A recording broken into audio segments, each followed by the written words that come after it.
Oh yes, we are back. Challenger Cup winter season is finally starting, and of course we have a new format with the new Forbidden Unlimited list since January, and we are very excited to see in the first tournament of the season today a 128 player Challenger Cup by Joker Games.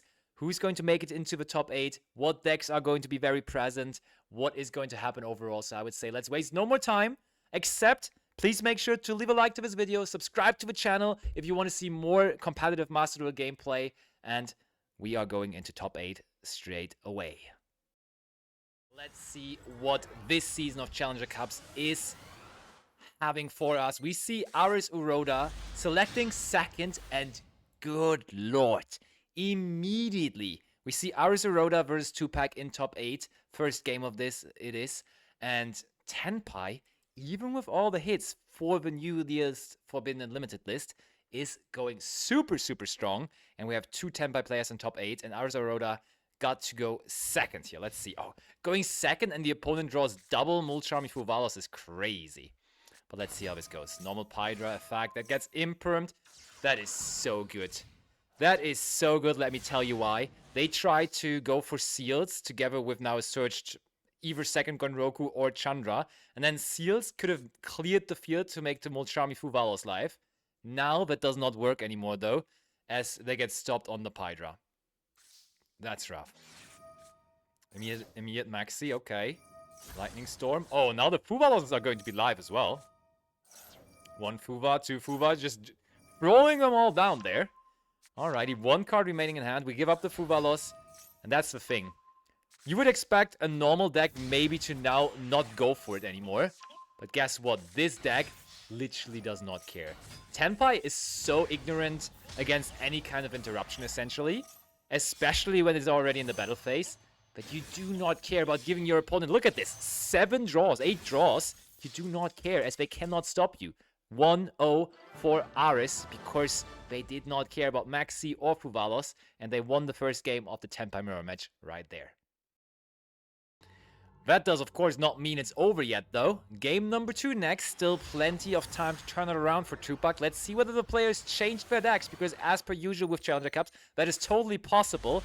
And yes, they did change their decks. We see Tupac switched over to a stun strategy. I don't know. Tupac could decide whether he wanted to go first or second, so I don't really know why there's an evenly match in his deck, but sure, maybe the Barrier Statues plus the Judgment and the Dimensional Fissure are going to do enough. On the other hand, we see Aris Uroda switched over to Labyrinth, which is actually pretty nice against stun, usually, if they can out the Barrier Statues and get their stuff going. But let's see here. Let's see. Tupac's turn. Quick and easy. Dimensional Fissure, Barrier Statue of the Torrent, and the Judgment set. And it's over to Aris, who goes Extravagance. We draw 2 cards. There's a Judgment in there. There's the Ruma. There's 5 set cards. That looks immediately insane, honestly. Evenly, if they would have set the Evenly could have been able to do a lot of damage to all the back row here, but they just kept the Evenly in hand set. Okay, Necro Valley activated. Both Barrier Statues trying to connect. Judgment for the Daruma Cannon. Judgment for the Judgment, though. So these are going to end up being set. And Lord of the Heavenly Prison is summoned out. And now everything just starts going so well for Aris. Aris just gets the engine going. Searches the Lady in the end phase. Can summon it out as well. Trap Trick, Lady. And at this point, you know, when Labyrinth got to that point, it's over. Face down Barrier Statues aren't really that great. The evenly match probably is not going to be a huge factor in this game either anymore. We're probably destroying it here even possibly. Okay, then we go after the Necro Valley, fair enough. Unchained, Soul Lord of Yama, and a scoop. Quick and decisive win from Aris Uroda and top 8, moving on into top 4. There we have it. Let's see who is going to play here. We went over to the other side of the bracket, meaning we're not going to see Aris here. So we have J3, fellow member of the community actually, against Kaio, and we have a completely different matchup now. And we see Yubel versus good old Centurion still going strong. Okay, interesting. I'm excited for this. Kaio, by the way, also definitely in chat from time to time on this channel. Some Saudi Lotus negated, of course. We wanted to clear the field. Why did we bother to clear the field there? That's interesting. I don't really have an explanation for that, to be honest. I thought we rather want to keep this on the field so we can maybe destroy it with Shavara or something. If we had Mold Charmies in hand, Fuval also Perulia, sure, but I'm not really sure why we get that Samsara Lotus into the graveyard there, but sure, let's go over to Kaio. Kaio activates Regained. There is Magnamoot, banishing the Samsara Lotus, Regained, recycling it, Magnamoot activating, drawing the Primera, which is nice, but it does get Veiled, but it's still a level 4 Tuna we have immediately, and we already have Stand-Up Centurion, of course. Trudea into the Spell and Trap Zone. Gargoyle down there, Gargoyle comes out, we Synchro Summon into Oxilla, Oxilla effect. Probably getting Impermed, in fact, is getting Impermed. It's 5,500 attack points already on the field. And there is Gargoyle, making it 7,500. Not game, though. They're surviving by 500 here. Play will go back over to J3. Kaio goes for IP Masquerena, searches Druid's Womb in the end phase, and sets the Phalanx. And now... Okay, that's one of the better top decks, but I don't think it's really going to get us out of it. Dark Beckoning Beast, we bring back the Magnamoot with the Branded Regained, search for Chaos Summoning Beast.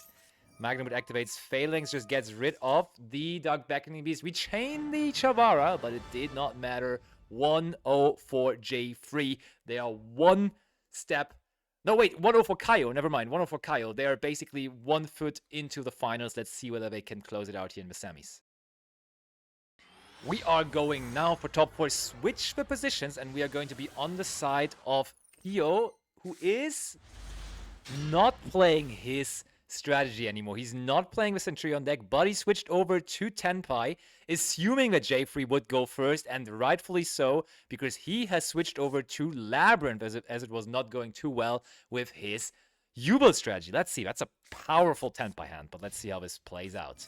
We go Aria's effect. Arias summons out the Ariane. We discard Daruma. That gets met with Imperm. Okay, Arias can come back, but that is a really good Imperm target. Usually, against pure Labyrinth, you do not have that many great Imperm targets besides just simply the Ariana. But Ariane plays into Imperm quite heavily, as you have to discard a trap for it to activate. We gave up Daruma Karma Cannon, and then it got stopped by the Impermanence. That's really, really tough. Okay, we draw another Imperm here.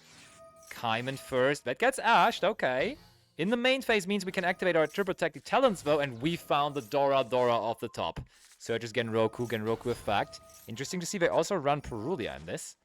Genroku brings out Hydra. Hydra sets the Field Spell. Field Spell activates. Sengen Summoning searches Chandra. Discards the Perulia because we don't need it anymore. Chandra comes out. We just make Biden Dragon. They did not bother for the D barrier just yet, but here it does come, negating the Reborn effect of the Biden. We can clear the entire field, though.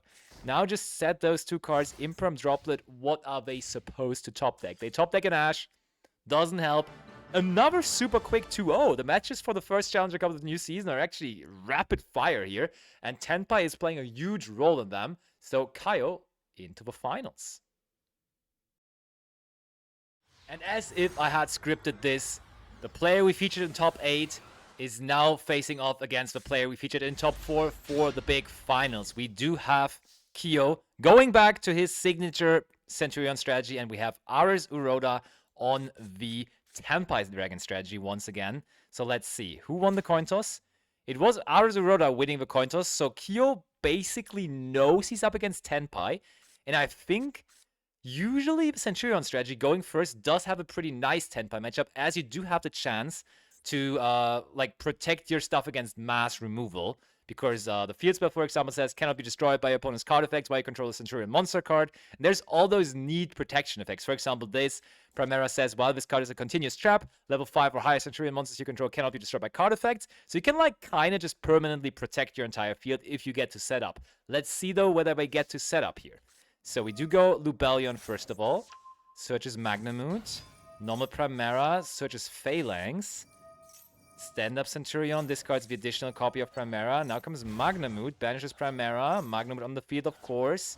Here is the Bestial Lubellion. Activates Branded Regained from the deck. Oxilla does get mad with the Veiler now. But at least we can bring out the Trudea. Trudea brings Primera down there. So we do have the setup to Synchro Summon on their turn. We do have a Druid. We do have Maxi. And we do also still have the Regain going. So this certainly is a good setup. But let's see. Let's see what ours has to offer. Okay, they drew Maxi. Maxi really good here, actually. But, okay, yeah, they have to do this. This is clever. They called by the Maxi and they chain their own Maxi because they want to resolve that, as there is potential for free special summons and even more with the Regain and the Druid's Worm. So definitely correct to chain it there. They did not chain the dropped it, but I mean, yeah, negating the Auxilla definitely is not worth it. There comes Pydra. Oh! No, no, no, no, no, no, no. I'm sorry, we're here to learn together as well, and there is no way you use that Phalanx there on the Pydra. Nah, nah, nah, nah, nah, nah. You gotta be kidding me. That is definitely never ever a thing. I know as soon as we activate the Sanguine Summoning, the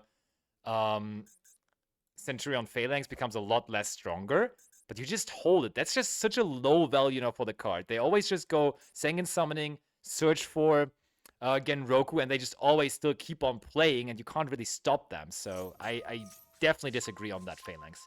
Okay, we do search Genroku, discard the dropped it, Genroku comes out, Primera activates, they get a draw. In the battle phase now, Genroku effect brings out Chandra. We bring out the Druris. Regained activates, activating also the stand-up Centurion. We banish the Lubellion. We do go for Chaos Angel. Chaos Angel probably wants to banish the Chandra, but they can chain to Synchro Summon here. Oh, they want to banish the Sanguine Summoning instead.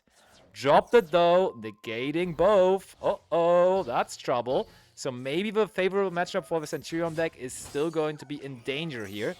Attacking into the Chaos Angel once. Biden brings back Fadra, but they also bring back the reliable Bestial Magnamut now. They drew into a Ghost Ogre there too. Just Ghost Ogring the Magnamut to have less monsters to attack through. I like it. Transcendent Dragon is Synchro Summon. Transcendent turns everything into attack. They are half, which makes it easier to attack over them. Look at that. They're already down to 4,000 life points essentially. Trident Dragon can just go completely without any hesitation and just attack directly. And all of a sudden, Aruzuroda OTKs through that actually pretty impressive field where I would have never expected it to be able to. So 1-0 for Aruzuroda and the Tenpai Dragon strategy. Holy. So are we going to see a third 2-0 for all of the featured matches we have for this first Challenger Cup of the winter season? Or is Kyo going to stay in this match? Kyo does decide to switch the deck over to Fire King Snake Eye. Kyo just someone that can play all the different decks. And Aruzuroda just sticks to what is good, just sticks to his Tenpai Dragon strategy. Let's see how this second game develops. Draw phase, wanted Seeker of Sinful Spores grabs the Diabellstar Witch. We discard the Garunix to go for Witch. Original brings out the Snake Eye Ash. Ponyx can be normal summoned now. Sanctuary gets us Island. Island destroys Ponyx. Garunix is being searched. Garunix summons out. Destroys Avatar from the deck, which gives us the Reborn for the other Garunix. Oh, excuse me. Zombie Vampire for 4. And they see... Did they see something? Oh, they get to summon out Magnamut. I mean, that could still be anything, though. Fuvalos, Veiler, Maxi, and Magnamut, they are not revealing their deck yet. With the Magnamut, though, it is to be expected that this is just Tenpai, to be fair. And they got nothing additionally nice into their graveyard. We make it Dark. Dark is going to bring back the Magnamut, but no, there is a Ghost Ogre preventing it. That's strong, because they also have no search with the Dark there. Bring out Oak. Oak brings back Ash. Make Link Kuribo. That's actually tough. That Ghost Ogre was very, very well timed. Little Knight. Little Knight banishes the Magnamut. Reset the Skyburn. Search for Flamberge Dragon in the end phase, and that's it. That's not looking too impressive. Maxi in the draw phase from Kyo does resolve. We get back the Ponyx in the standby phase. Lightning Storm on Spell and Trap. Island destroys the good old reliable SP Little Knight, meaning there's nothing left on the field. On the normal summon of Chandra, though, we see a Veiler, and we see there is nothing to do against that. That one Veiler usually is not enough to stop Tenpai. Here, that one Veiler is enough to stop Tenpai, though. And therefore, back over to Kyo, who does draw Poplar for turn, which is a pretty good card to draw there. Interesting decision to not drop the Poplar, but they search original, okay. Ash. They also had Veiler, but they just didn't... Okay, Veiler makes sense not to activate because there is the Link Reborn in the graveyard. Veiler now on the Nightmare Phoenix, alright. Oak and Ash come back because we discarded Flamberge Dragon. Now we also can bring back the Ponix through that Oak effect. We can bring back Flamberge, push the Chandra into the Spell Trap Zone, go into the battle phase. It's still not going to be over just yet. We're definitely in a way better position than we were a couple of moments ago, though. 500 life points remaining for Aris Urora, who top decks the Pydra again. You gotta be kidding me. He top decked Pydra? Hold on, though. I think we had to consider using our Droplet to clear the way for our Lightning Storm. Oh no, we need the Lightning Storm discard, right? Yeah, we need to discard the Lightning Storm. It's fine. Genroku. We make Bident. Bident brings back Genroku, or tries to do that. Now the Droplet sends the Chandra, negates the Amblo Whale. Princess on the Bident. We do go Genroku. Linkoribo on the Oak. Okay, Fadra out of the deck. Princess out. Garunik's triggering, yup. Garunik's effect destroys Kirin. Kirin brings back the Avatar, destroys the Sangan Summoning. We do go into Transcendent Dragon. Can negate the Transcendent. Amblower destroys Chandra, and they have nothing else. They can double here, but it's over. It actually is going to come down to a third game. Kyo equalizes the score in a game which absolutely did not look like they could win it, but they do come out on top here in game number 2, so we do finally get a third game now in the finals. Kyo or Aris? Very important question. Is Aris going to go second with Tenpai just again, or is he switching the deck finally? Aris has decided to go first. We are switching back over to the Labyrinth deck, which we, I think, also already saw in top 8. And on the other end, Kyo has expected that. Let's go. We do have incredible mind games here. We saw Aris playing a lot of Tenpai, and still Kyo makes the decision to pick his go second deck here, finding Perulia and Fuvalos in his opening hand. Against Labyrinth, though, where it is not that powerful. I think these two might not even give him a draw here. Let's see. So, Perulia and Standby phase. Okay, I think they don't mind. Set 4. Pass over to Kyo.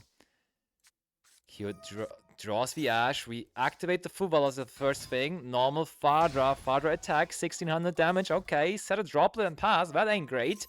End phase. Dogmatica Punishment. There comes the Lady Labyrinth as well. We get rid of the Droplet, and that's the situation that Aris Uroda wants to be in. Now in the finals, empty field ahead of him, still a couple of back row. Lady Labyrinth putting in the first 3000 points of damage to the life points of Kyo. This is a very favorable position to be in.